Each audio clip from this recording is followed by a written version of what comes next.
Race number 7, attrition 101 at Okayama Short. Podium, Jeff Lovell, Gilberto Pina, and Ronnie Cox in that order. Jeff with his second win in a row, making it his third win of the season, which ties him now with the 3-win for the season record, with Gilberto holding the same record.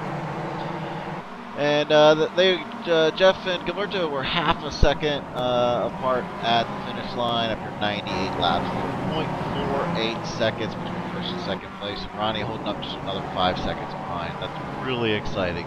Really looking forward to seeing more of this.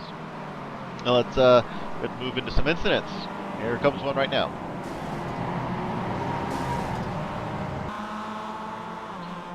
Got the little peek to the inside, setting up for a late break overtake on the inside.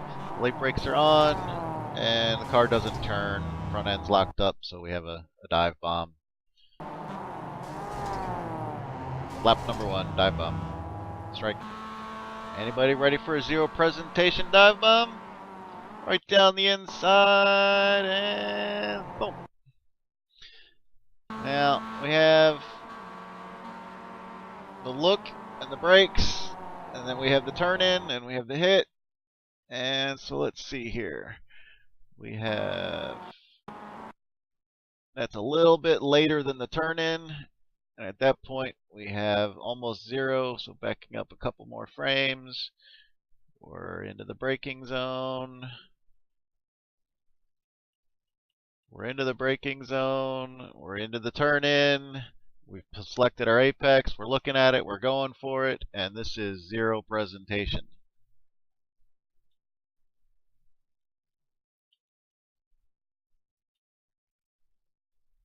So here we have presentation, as our apex has already been selected, and we are on par for it. There's no way to avoid that. That's just a zero presentation shit dive move. Shame on you. Strike. We're out of the final turn. We have a defensive line. We have an aggressive move to the inside. We're holding our line, and we're taken out. Strike. Loss of control. Collecting car behind. Unavoidable contact. No strikes. And congratulations, patience on getting back into traffic with an unknown damaged vehicle. First glance, this here is another just straightforward dive bomb, but I'm going to back up for another look at this one, because what we have is, I had to go back to see it. Let's go forward. We actually have a loss of control with a good clean track re-entry, which then becomes I'm going to take advantage of a driver's mistake, and I'm going to look down the inside, and I'm going to take advantage of that. So it boils down to great idea, poor execution on that one, because you just locked up too hard on the brakes, too late on the brakes, caught a little bit of the inside, and just couldn't hold the line. But that's a strike. I found this one enjoyable to review. Fun one right here. Right here.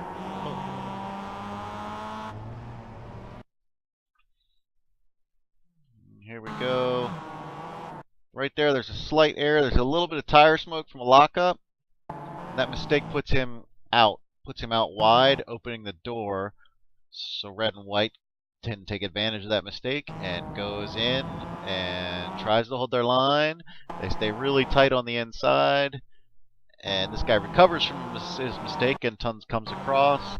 I call this one a racing incident. Everybody's making good decisions here, and we just have a fight over what is almost enough room for safe racing. Arguable that there's not more than enough room for a car, but there's enough room for a car, especially with some leeway for the curbing a little bit. So, just a racing incident. Glad to see that this was quickly recovered. Now the last one, there was a little bit of an error, which opened a door on the inside. In this case, we don't have an error that opened a door on the inside. But we do have a hole, an open opportunity on the inside that black and red maroon takes advantage of and looks at. And right about here, they actually make a teeny bit of presentation, not what I would call poor presentation, not good presentation. This is poor presentation, and thereby making that apex belong to our white car with the blue and red stripe there. And it happened right before impact. So it was Black and Maroon's responsibility at this point to surrender that apex and be harder on the brakes and give up their and give that up. They needed to let that go. That was not their apex to push through. So strike there. Little post-race engine blown celebration. I'm not a big fan of this. It takes away from the professionalism and the simulation of iRacing. Just advertises it's a game, and which it isn't. I don't get it. I'm not down with that. Rubs me the wrong way. No strikes though. Last few corners of lap 98 for our leaders right here. While I go over, I got a couple of racing incidents and 5 strikes. And